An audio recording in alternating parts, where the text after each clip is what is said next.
दोस्तों, शाक्य वंश में जन्मे सिद्धार्थ का 16 वर्ष की उम्र में दंडपाणी शाक्य की कन्या यशोधरा के साथ हुआ। राजा शुद्धोदन ने सिद्धार्थ के लिए भोगविलास का भरपूर प्रबंध कर दिया। 3 ऋतुओं के लायक 3 सुंदर महल बनवा दिए। वहां पर नाच गान और मनोरंजन की सारी सामग्री जुटा दी गई। दास दासी उनकी सेवा में रख दिए गए। पर यह सब चीजें सिद्धार्थ को संसार से बांधकर नहीं रख सकी। यशोधरा का विवाह जब राजा सिद्धार्थ से हुआ तब दोनों की उम्र 16 साल थी। यशोधरा अपने पति के कामकाज और उनके मन की उलझनों का पूरा ख्याल रखती थी। जब भी राजा सिद्धार्थ आम आदमी के दुखों और वास्तविकता का पता लगाने कहीं बाहर जाते तो यशोधरा हमेशा उनके साथ रहती। लोगों की चिंताओं को लेकर दोनों आपस में चर्चा भी करते थे। सिद्धार्थ का शाही जीवन त्यागने का फैसला।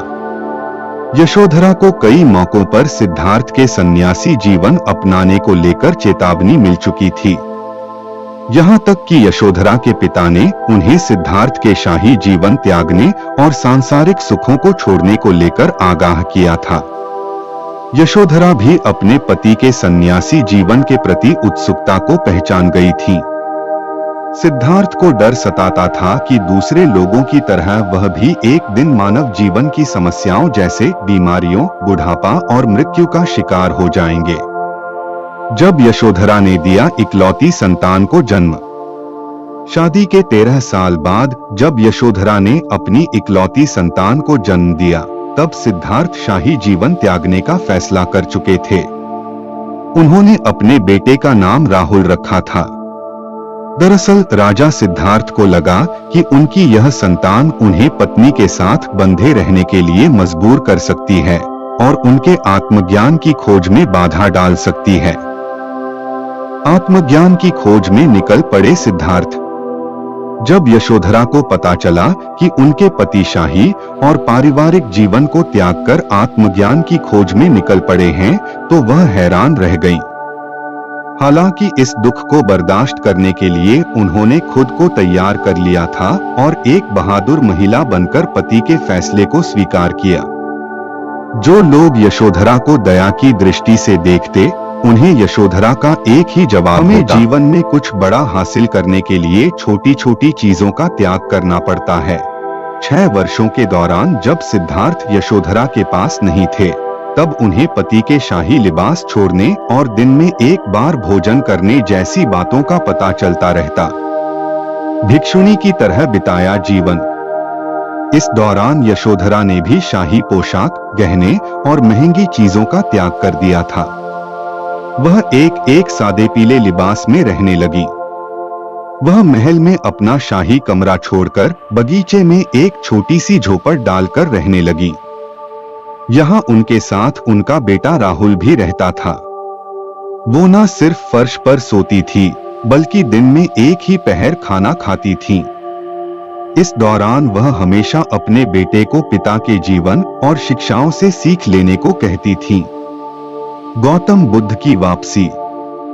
यशोधरा ये बात अच्छी तरह जानती थी कि बुद्ध बनने के बाद सिद्धार्थ की एक पति और पिता के रूप में कभी वापसी नहीं होगी और न ही वो एक राजा के रूप में वापस लौटेंगे। लेकिन उन्हें पता था कि एक दिन वो वापस जरूर लौटेंगे और वो दिन जल्दी ही आ गया। राजा शुद्धोदन के कहने पर गौतम बुद्ध अपने 100 साधु संतों के साथ एक दिन फिर यहाँ आए। सिद्धार्थ के माता पिता अपने बेटे की पोशाक और हाथ में भिक्षा का कटोरा देखकर बेहद हैरान थे। गौतम बुद्ध से यशोधरा की मुलाकात। सबकी उम्मीदों के विपरीत यशोधरा अपने पति का अभिवादन करने महल के द्वार पर नहीं आई। वह जानती थी कि अब तक सिद्धार्थ को भी उसके बलिदानों के बारे में पता चल गया होगा, इसलिए उसने अपनी झोपड़ी में ही उसका इंतजार किया। जब गौतम बुद्ध उसके पास आए तो ये देख सब हैरान रह गए। यशोधरा ने उनका अभिवादन किया और उन्हें गले से लगाने का आग्रह किया। भिक्षुणी बनकर बिताया जीवन। इसके बाद वह पुत्र राहुल को उनके पास उत्तराधिकार के लिए लेकर गई। गौतम बुद्ध उन दोनों को अपने साथ आत्म साक्षात्कार के मार्ग पर ले गए। जल्दी ही यशोधरा भी साधु संतों की टोली में शामिल हो गई और मोक्ष पाने की दिशा में आगे बढ़ गई। कहा जाता है कि इसी दिशा में आगे बढ़ते हुए वह एक भिक्षुणी बन चुकी थी। दोस्तों, आपको हमारी दी गई जानकारी आपको कैसी लगी, प्लीज अपने विचार कमेंट बॉक्स में जरूर बताएं।